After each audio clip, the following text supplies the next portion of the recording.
विरोधकांकडून सरकारला 9 पानांचं पत्र सादर करण्यात आलं। आमदार कमी पण पत्रांची पानं जास्त असं म्हणत एकनाथ शिंदे यांनी विरोधकांना टोला लगावलाय।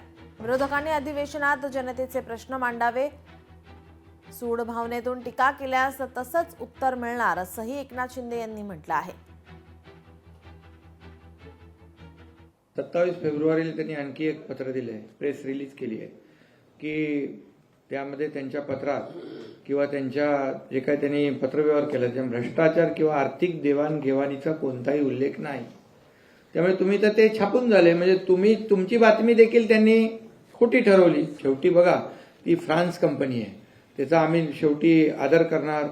परदेशी कंपनी आहे, परदेशी गुंतवणूक आली पाहिजे। त्यांनी 2 पत्र, एक तर पत्र विदाऊट सहीचं दिलं होतं, दुसरं पत्र सहीचं दिलं। बरं, त्यांनी न्याय कुणाकडे मागायला पाहिजे? मुख्यमंत्र्यांकडे मागायला पाहिजे, नगर विकास मंत्री, MMRD मंत्री माझ्याकडे मागितलं पाहिजे। त्यांनी थेट कुणाला पत्र दिलं? आपले रेसिडेंट कमिशनर दिल्ली, त्यांना दिलं। तर त्यामुळे त्यांच्या जेव्हा लक्षात आलं की चूक लक्षात आल्यानंतर त्यांनी 27 फेब्रुवारीला आता पत्र एक दिलंय, ते तुम्ही आता तुमच्या मीडियात दाखवलं पाहिजे।